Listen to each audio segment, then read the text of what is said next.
Bienvenue tout le monde. C'est un grand plaisir de vous accueillir pour une autre édition de Notre Côté. Ici, c'est Adam Cook qui vous parle. Et cette semaine, nos invités, c'est un écrivain pour un journal français. Quelques partisans de ce journal savaient que c'était autrefois le Petit Courrier de la Nouvelle-Écosse, mais il s'appelle Le Courrier aujourd'hui et nous sommes fiers de parler aujourd'hui avec Robbie Fougère, qui écrit pour le journal ici à Conti-Richmond. Robbie, bienvenue à Notre Côté. Merci beaucoup, Adam. Je voudrais parler avec vous au sujet de votre article et votre histoire pour le courrier, parce que vous êtes seul comme écrivain français pour les histoires de Comté de la Richmond. Et bien sûr, le Courrier lui-même, c'est le seul journal qui a été publié en français, tout en français pour les gens de Nouvelle-Écosse. Pour combien de longtemps avez-vous écrit pour le Courrier et pourquoi avez-vous choisi d'écrire les histoires et les articles pour le Courrier? Je pense que, Adam, je pense qu'il y a une douzaine d'années maintenant que j'écris assez régulièrement, c'est-à-dire quand il y a quelque chose de positif qu'on peut présenter dans le courrier. Donc, il y a une douzaine d'années que je fais ça. Et puis, comme tu as dit, là, c'est le seul journal de langue française en Nouvelle-Écosse. Et ça date d'assez longtemps. Il existe depuis 1937. Et absolument qu'une douzaine d'années que j'écris. Et la raison que je fais ça, c'est qu'à ce moment-là, une douzaine d'années passées, il n'y avait personne qui écrivait. Et puis surtout, ma raison principale pour faire ça, c'est que je voulais que Richmond soit partie du journal français de la Nouvelle-Écosse. Et je voulais que les gens un peu partout en Nouvelle-Écosse connaissent un peu mieux notre région de Richmond. Et la deuxième raison que j'ai voulu commencer à écrire, c'est que moi, je suis un abonné du courrier. Ça fait plusieurs années que j'utilise le courrier ou que je lis le courrier.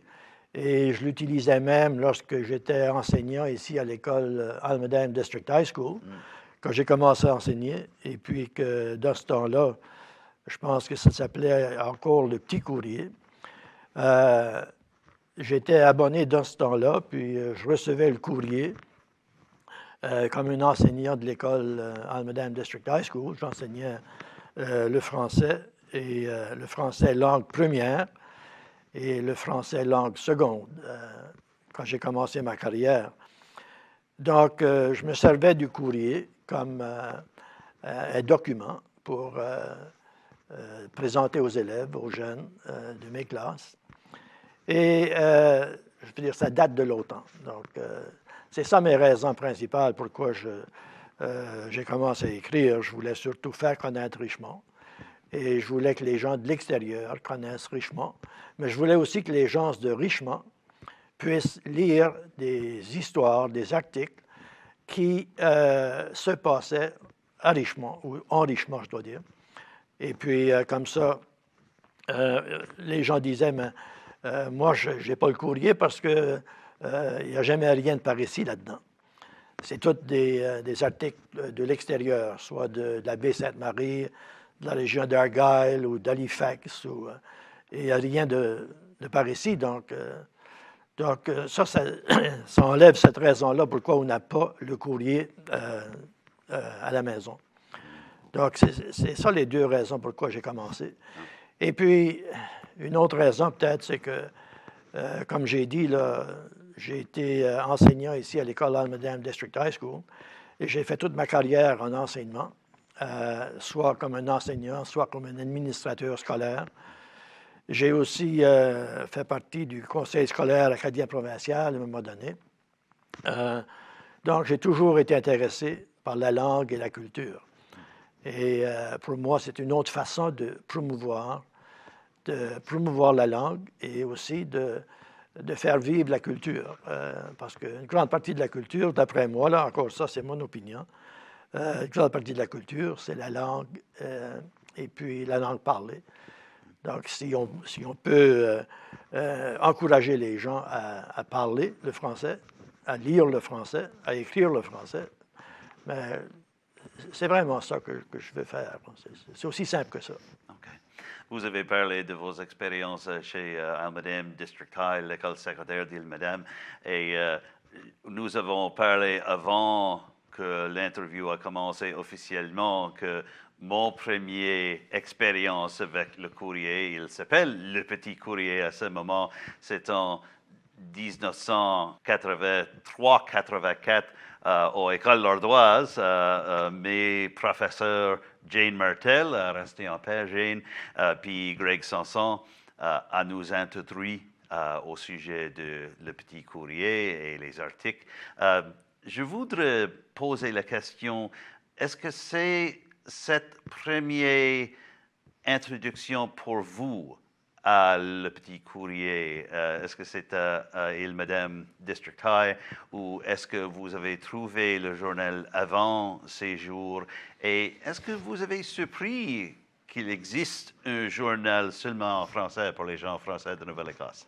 Je pense que je savais avant que j'arrive à Almadam District High qu'il y avait un journal de langue française en Nouvelle-Écosse, mais il était très peu connu. Et puis, c'est surtout lorsque j'ai commencé à enseigner que je m'en suis servi le plus. Et quand tu as parlé de Jane Martel, puis de Greg Sanson, et l'année 1983, ça me dit quelque chose aussi, parce que ces années-là, moi-même, je me promenais un peu partout dans les écoles du comté de Richmond, parce qu'à ce moment-là, j'étais le conseiller pédagogique pour le conseil scolaire de Richmond. Donc, mon mandat, c'était de travailler à développer des programmes de français, de langue, et tous les cours qui s'offraient en français. Donc, je me promenais un peu partout dans le comté, et puis je travaillais avec ces gens-là que tu viens de mentionner, la feu Jane Martel, puis le très vivant encore Greg Sanson. Donc, j'ai travaillé avec eux autres à ce niveau-là. Et puis, on parlait du courrier dans ce temps-là. Tu sais, on encourageait les professeurs à utiliser le courrier dans les salles de classe. C'était une des choses qu'on faisait. Donc, oui, c'était dans les années, au début des années 80 que j'occupais ce poste-là. Puis mais depuis ça, je veux dire, depuis mon arrivée au high school, c'est à ce moment-là que je me suis servi de plus en plus du courrier. C'est une chose d'utiliser un journal comme le courrier dans la classe, mais c'est une autre chose d'écrire les histoires et les articles pour le courrier à ce moment. Et j'ai vu beaucoup de temps chez les rencontres de comté Richmond pour la municipalité et le conseil. Et je suis certain que vous êtes fière et passionnante de donner les histoires de comté Richmond pour pas seulement les gens de comté Richmond, mais tous les gens de la province. Oui, ça fait plusieurs années que je me présente aux réunions du conseil, puis c'est une façon de découvrir qu'est-ce qui se passe en Richmond et puis de le partager avec les gens de la province. Puis justement, de ce numéro-ci du courrier que j'ai là entre les mains aujourd'hui, l'article que j'ai écrit là, c'était un premier comité plénier en 2021 en Richmond. Ah. Donc, cet article-là est basé sur le premier comité plénier. On appelle ça ici Committee of the Whole. Mm-hmm. Donc, le premier comité plénier en 2021. Oui. Et j'écris parce que là, je parle là, des médecins, de Maggie MacDonald et puis de Trevor Boudreau qui sont venus présenter devant le conseil. Et puis aussi du monsieur de Port Hawkesbury Paper maintenant. Alan Eddy. Alan Eddy était là. Donc, c'est ça les deux photos qui figurent dans ce numéro-ci du courrier. Et puis, donc, c'est pour dire que ce sont des choses comme ça que je présente. Pour moi, ça, c'est quelque chose que les gens de Richmond doivent savoir, ou c'est important pour les autres de savoir. Et puis, c'est important aussi que pour les autres néo-écossais, d'autres gens de la Nouvelle-Écosse, de connaître qu'est-ce qu'on fait au niveau du recrutement des médecins. Parce que, je veux dire, recruter des professionnels de la santé, c'est un sujet qui est provincial. Ce n'est pas comme si ça nous appartenait, parce qu'on parle beaucoup de recrutement et de rétention des professionnels de la santé partout de la province. Ce n'est pas rien qu'à Richat ou bien au Cap-Breton ou à Richmond. C'est pas mal une question provinciale, ça. Ça fait ça que je fais quand j'écris un article pour le courrier. J'essaie de voir comment est-ce que ça se rapporte à une situation provinciale. Donc, le recrutement des médecins puis des professionnels de la santé, certainement que c'est une question provinciale. Donc, moi, je essaie de lui donner une saveur de Richmond. Donc, c'est pour faire connaître ce qu'on fait ici et puis comment la municipalité est impliquée dans ce processus-là. Oui. Et pour Roxbury Paper, c'est un employeur assez important. Vraiment. Pour Richmond. Donc, puis c'est important, je veux dire, ça aussi, ça peut avoir, je ne sais pas, des retombées provinciales. On parle de Port Roxbury Paper, c'est une papetière. Et puis, on parle de terres et forêts, puis tout ça, je veux dire. Donc, ce sont des choses comme ça que je présente dans le courrier. Et comme je t'ai dit avant l'entrevue, Adam, je ne suis pas là pour surtout annoncer les mauvaises nouvelles, mais j'essaie de toujours voir le penchant positif, parce que les mauvaises nouvelles, ça circule assez vite. Et puis ceci, c'est un hebdo qui veut dire que c'est publié une fois par semaine. Donc, les nouvelles sont déjà vieilles. Quand on publie le courrier, ce n'est pas parce qu'on veut annoncer la nouvelle la plus fraîche, mais on veut surtout... Le courrier, pour moi, c'est un outil pour préserver la langue et la culture. C'est un positif et un négatif quand même que vous parlez au sujet de le comité Sud de Cap-Breton recrue pour la santé, pour recruter les médecins, parce que cette semaine, c'est la départure de le docteur Stephen Desroches chez la clinique médicale ici à Richat. Le journalisme à sa meilleure forme était un organisme vivant, un organisme qui donnait les nouvelles, même si les nouvelles ont changé un peu, c'est la même situation. On devrait recruter les physiciens ici et cette histoire donner les nouvelles et donner quelques faits saillants et détails à ce sujet, même si les événements changeaient de jour à jour. Oui, pour revenir, là, si tu me permets, Adam, parlant du docteur Desroches, j'ai écrit un article à son sujet quand il est arrivé ici. Et j'ai trouvé l'article l'autre jour que j'avais écrit je pense que c'est au mois de mars 2011. Oui. Parce qu'il avait signé un contrat, je pense que c'était au mois de février 2011, son premier contrat.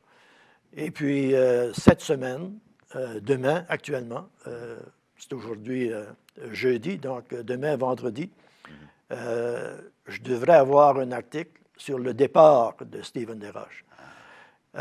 Donc, et puis, j'essaie de faire le lien dans cet article-là entre le début, son arrivée ici, qui il était, et puis son parcours éducationnel, comment il est devenu médecin, par où il est passé et tout ça. Et puis, ça, c'était le premier article. Donc, maintenant, je parle de son départ d'Arichat, aller vers l'hôpital Strait Richmond. Et c'est ça, oui. Si des événements comme ça, on les souligne, hein, et puis même dans cet article-là, où je parle du départ du docteur Desroches vers l'hôpital, Straight Richmond, je parle aussi de l'effort de recrutement qui se passe ici en région. Ça s'appelait quoi? Cape Breton South Oui, c'est ça. Recruitment Committee. Oui. Donc, je parle un peu de ça, de cet article-là. Tu sais, et ça revient à cet article-ci où Maggie MacDonald et puis Trevor Boudreau ont présenté au Conseil. Donc, Oui. tout ça, ça s'enchaîne. Hein? Donc, c'est ça que j'essaie de faire. J'essaie de suivre autant que possible des choses comme ça. Ce sont des nouvelles, oui, mais c'est pas vraiment dans le même sens que... c'est out of the press, là, tu sais, c'est pas... Oui. Mais le terrain a changé pour les journaux, pas seulement le Courrier, pour les journaux autour de la Nouvelle-Écosse et le Canada et le monde, Oui. parce que je sais que le journal avait un site web et le journal a des réseaux chez les médias sociaux, chez Ouais. Facebook, Twitter, puis Instagram. Est-ce que ça t'a donné les écrivains comme vous et comme les autres qui écrivent pour le journal autour de la Nouvelle-Écosse, beaucoup d'opportunités pour donner les nouvelles fraîches, les nouvelles rapides, pour donner les nouvelles si vite et plus vite pour quelqu'un qui lit le journal? Je pense pas. Ça n'a pas changé ma vie tellement, Adam. Vraiment, la raison, je pense qu'on est allé de... actuellement, là, j'ai aujourd'hui la copie papier du courrier, mais actuellement, là, on ne publie pas la copie papier du courrier à chaque semaine maintenant. OK. C'est à peu près une fois par mois. Ah, Puis ça, c'est comme ça que ça se passe depuis la COVID, là. Depuis la COVID-19. On a dû faire autrement. OK? Et puis, c'est pas seulement qu'à cause de la COVID, mais de plus en plus, je pense, avec les médias sociaux et tout le reste, il y a de moins en moins d'annonces des courriers. OK? Donc, il a fallu que le courrier fasse autrement. Et puis, c'est à ce moment-là, je pense qu'ils ont voulu surtout aller vers un site web. Et puis, ils ont annoncé il y a c'était peu après le début de la COVID, je pense, qu'ils ont annoncé que le courrier serait disponible sur Internet, sur son site web, gratuitement, OK? Qui est très bien, qui veut dire que si des gens veulent lire le courrier, ils peuvent le lire maintenant sur leur tablette ou sur leur ordinateur, et puis ça ne coûte rien. Si on est abonné à la copie papier, là, on paye un certain cachet par année, mais c'est une façon aussi de promouvoir le courrier. Le site Internet est assez bien fait. Et puis, mais pour revenir à ta question, je pense, je ne me sens pas obligé d'écrire plus vite et plus rapidement ou d'écrire plus parce qu'il y a un site Internet. OK. Ça serait la réponse courte à ta question. Et puis, j'ai tendance à ne pas me limiter à des réponses courtes, puis c'est ça un de mes défauts, là. Mais c'est ça. Pour moi, ça n'a rien changé. Tout ce qui a changé, c'est qu'il y a plus de gens qui ont accès. Il y a plus de personnes qui ont accès au courrier s'ils ont Internet. Tout ce qu'ils ont à faire, c'est aller sur le site là, du courrier, et puis ils vont pouvoir lire mes articles. Ils vont pouvoir lire des articles de Norbert Leblanc, de la région d'Argyle. Ils vont pouvoir lire des articles de Richard Landry. Richard Landry, qui est un natif de Petit-Dégras, mais qui demeure à la baie Sainte-Marie maintenant. Ah.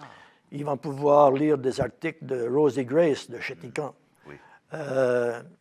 qui écrit pour cette région-là surtout. Ils vont pouvoir lire des articles de la région de Sydney, du centre communautaire là, de Sydney. Donc, en allant sur Internet, en allant sur le site du courrier, ils peuvent faire ça maintenant.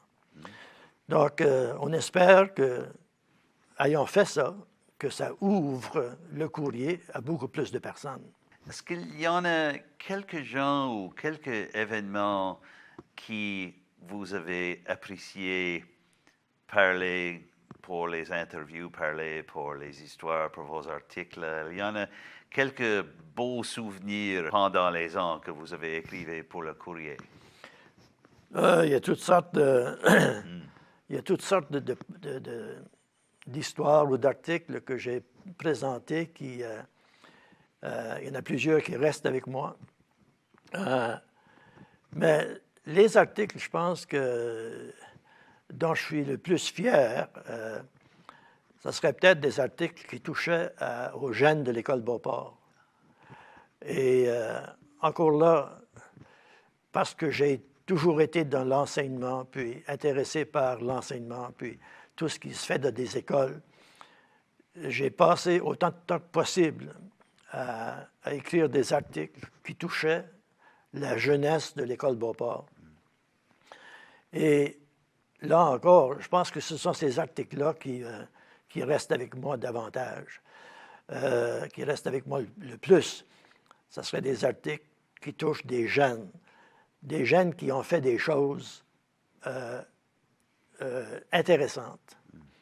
Ça peut être un jeune de la région qui est parti d'ici après avoir fini ses études à l'École Beauport, qui a passé par l'Université de Moncton, qui a très bien réussi là, puis qui s'est rendu à une autre université au Québec, par exemple, puis je parlais tout à l'heure du docteur Desroches.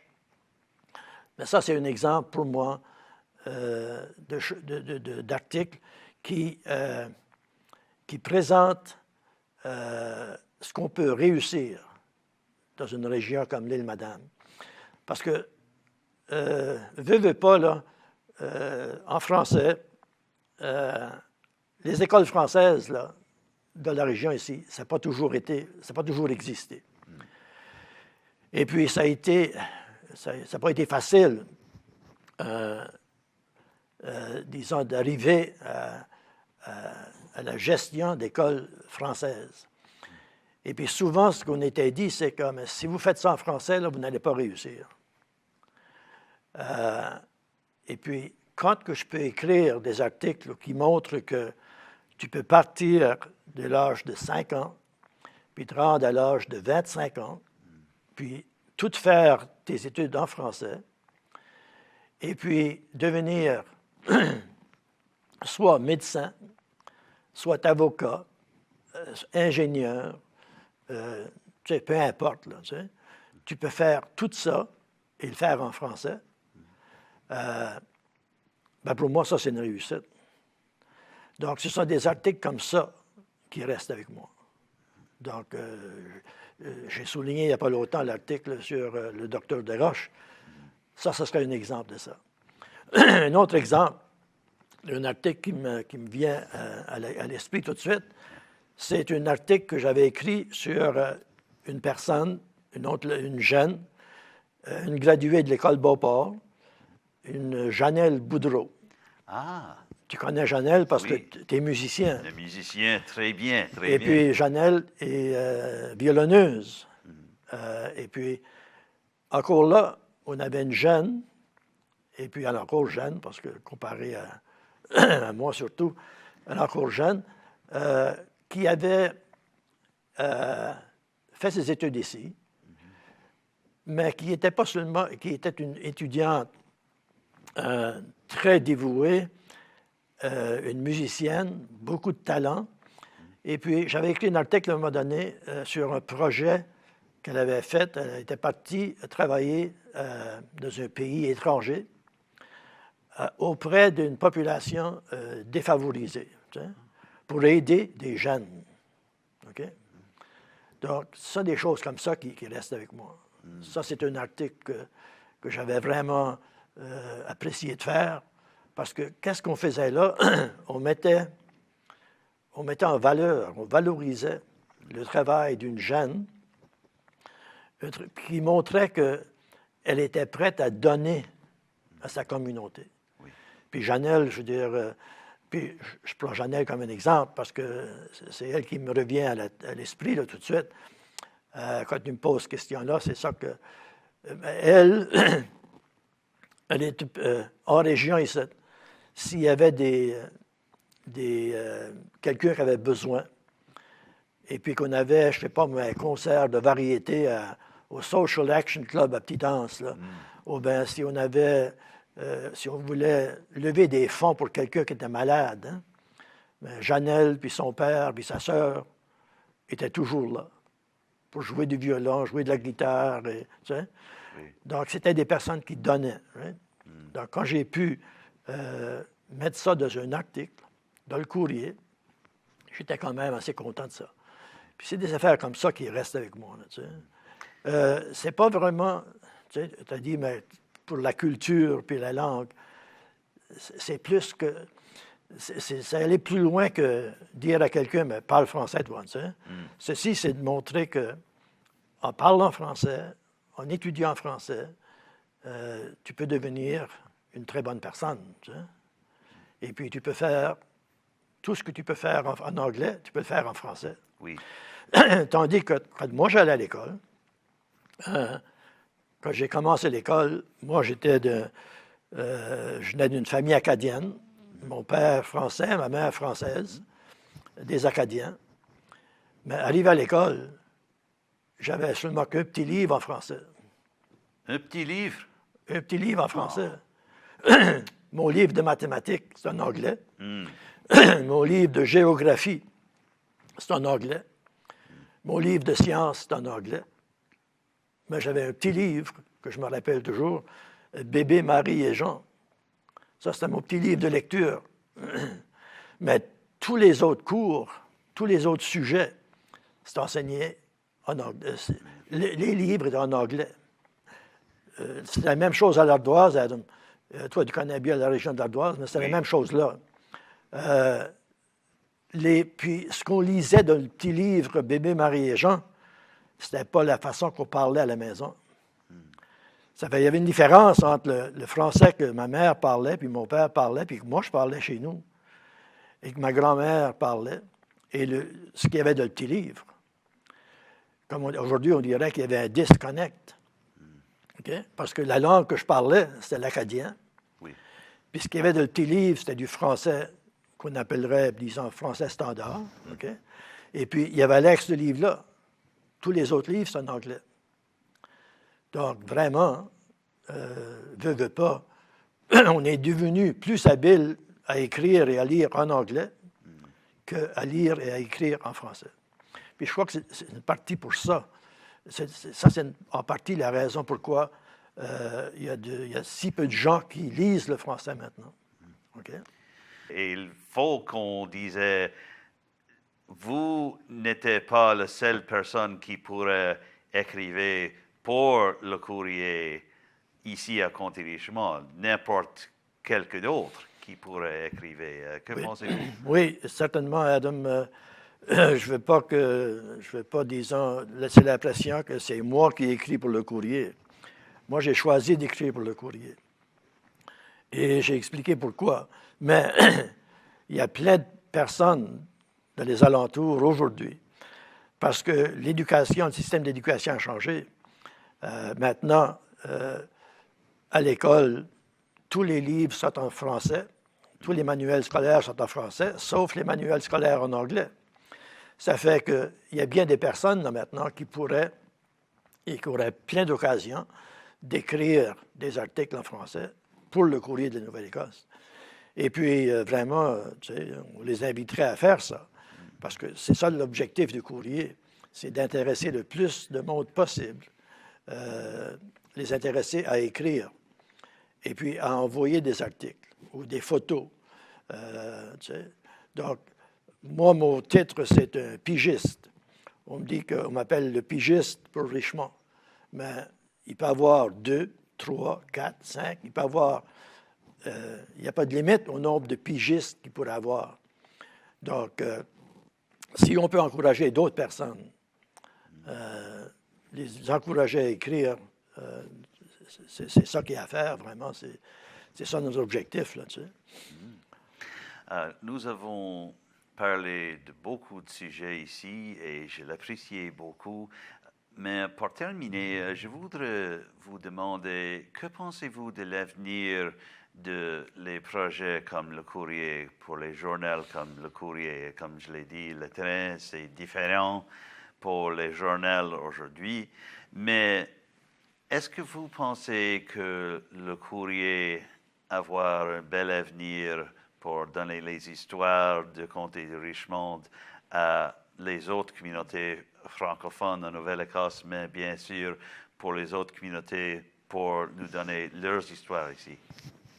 Je pense que dans le domaine du journalisme, hein, ça change, ça a beaucoup changé avec le temps. Puis, c'est quoi l'avenir? Je pense que j'ai déjà dit là, que le courrier a dû s'adapter à cause de plein de choses, mais avec l'arrivée des médias sociaux comme Facebook, puis YouTube, puis tout ce que vous voulez, et puis le courrier vit parce qu'on annonce, OK? Il y a des gens qui achètent des annonces, puis c'est ce qui fait vivre le courrier. C'est ce qui est possible de faire vivre le courrier. Mais de plus en plus, il y a de moins en moins d'annonces, que ce soit le gouvernement fédéral ou provincial ou gouvernement municipal. Il y a de moins en moins d'annonces dans les courriers, dans les journaux tels que le Courrier de la Nouvelle-Écosse. Donc, c'est de plus en plus difficile. Mais c'est pour ça, je pense que, comme j'ai dit, là, que le courrier avait dû comme changer de cap, là, tu sais, essayer différentes choses. Donc, c'est pour ça qu'ils sont allés avec une version Internet ou sur Internet, en plus de la copie papier. Tu sais. Donc, qu'est-ce qui va... C'est quoi ce que le futur réserve? Je ne suis pas certain. Où est-ce qu'on s'en va avec ça? Mais je suis sûr d'une chose, c'est que le courrier, ou quelque chose comme le courrier, aura toujours sa place si on veut maintenir sa langue et sa culture. Il nous faut un outil comme ça pour continuer de rappeler aux gens que, tu sais, le français, c'est bel et bien vivant, puis on peut le parler. Et puis, c'est une bonne idée d'avoir plus qu'une langue. Tu sais. Moi, je vois ça comme étant dans l'avenir. J'espère que ça ne va jamais tomber, ça.